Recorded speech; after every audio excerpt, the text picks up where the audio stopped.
The Philadelphia Eagles are currently hiding a massive, high-stakes secret in plain sight at their mandatory minicamp, and it's a total disaster waiting to happen for one veteran player. Everyone has been obsessed with trade rumors and off-field drama, but nobody is talking about the absolute power move that just went down on the offensive line. A rookie who hasn't even signed his contract, yet just snatched the spotlight, and it could mean the end of the road for a key piece of the Eagles' depth chart. Before we dive in, smash that subscribe button if you want the fastest NFL updates on the planet. Forget everything you thought you knew about the Eagles' depth chart heading into this season. When a mandatory minicamp doors opened, everyone expected to see the usual suspects lining up to protect the quarterback. But what actually unfolded was a genuine masterclass in coaching ruthlessness. With star right tackle Lane Johnson absent, which is perfectly standard for this phase of the offseason, the expectation was that the veteran swing tackle would slide right into that first-team spot. That is how it has worked for years. That is how the system is built. But this time, everything changed. Instead of the veteran we all expected to see, there stood Marquil Bell. Yes, the third-round rookie who hasn't even put pen to paper on his official rookie deal, yet was out there taking first-team reps at right tackle. It was a massive statement from the coaching staff.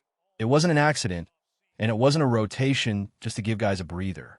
It was a clear, loud message that the hierarchy in Philadelphia has been officially turned upside down. It's caught by Devontae Smith. It really dictates the defense. And what does this move say about the team's long-term plan?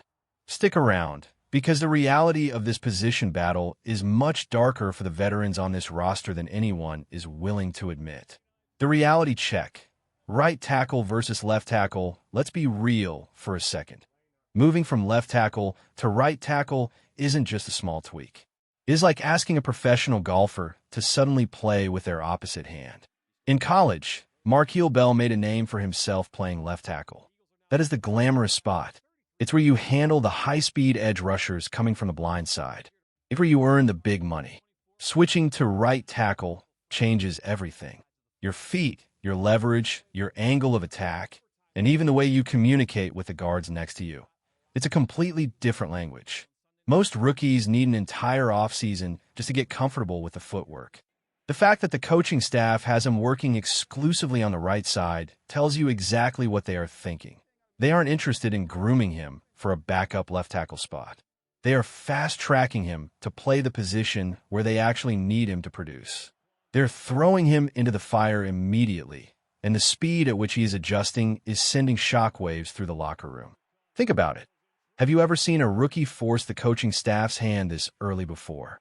Who do you think is really to blame if a veteran loses his job to a guy who hasn't even signed a contract yet?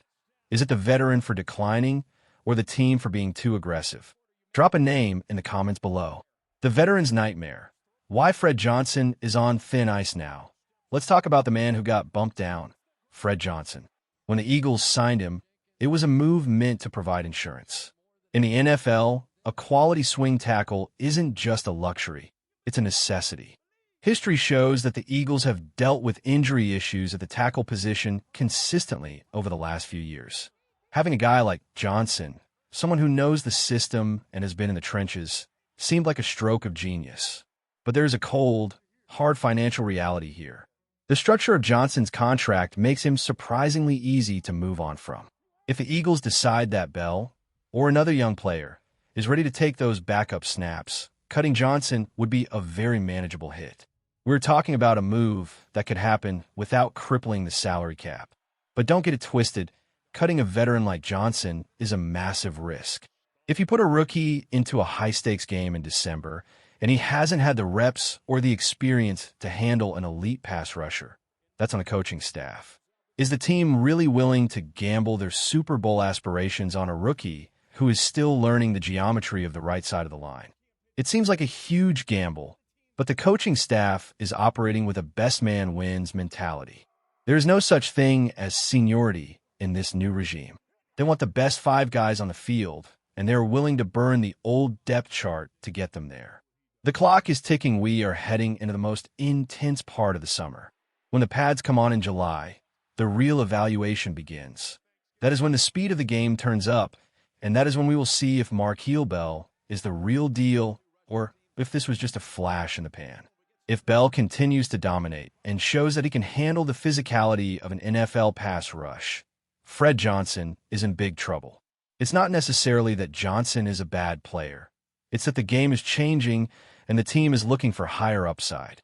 The window for Johnson to prove his worth is shrinking by the day. He needs to show in every single practice, every single drill, and every single snap that he is the most reliable option on the roster. If he doesn't, he might be looking for a new home before the season opener even kicks off. But wait, there's an even bigger mystery involving the other guys on the roster who are trying to climb that same ladder. You won't believe how the coaching staff is shuffling the interior linemen to make space for these tackle projects. The master plan or a massive mistake. The coaching staff is playing a dangerous game. They are moving guys like Miles Hinton around, trying to find a perfect combination. They are testing, retesting, and constantly pushing these players to their absolute breaking point. The message from the top is simple. If you aren't getting better, you're getting replaced. It's a ruthless way to build a roster, but it is exactly what we have come to expect from a franchise that is chasing a championship. They aren't looking to develop guys for years. They're looking for production right now.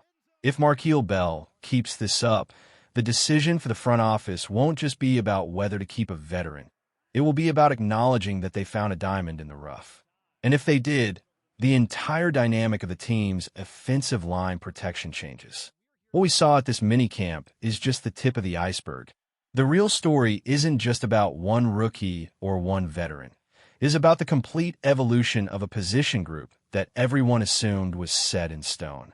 Is Fred Johnson truly the odd man out, or is this just a tactical move to push him to play better? The answer will reveal itself under the sweltering heat of training camp. And let me tell you, when those pads start popping, there is nowhere to hide. Every missed block, every blown assignment, and every hesitation is going to be scrutinized under a microscope. The Eagles are gambling on talent over experience, and we're going to find out very soon if that bet pays off or if it blows up in their faces. This is the kind of drama that defines a season before it even starts. Keep your eyes locked on this situation, because by August, the offensive line landscape in Philadelphia could look completely different than it does right now. Do you think the team is making a mistake by pushing the veterans aside? Or is this the kind of cutthroat decision-making that wins Super Bowls? Make sure you shared your take in the comments. I'm tracking every single rep, every single rumor, and every single snap from the practice field, and I'll be back the moment things change again. Stay tuned.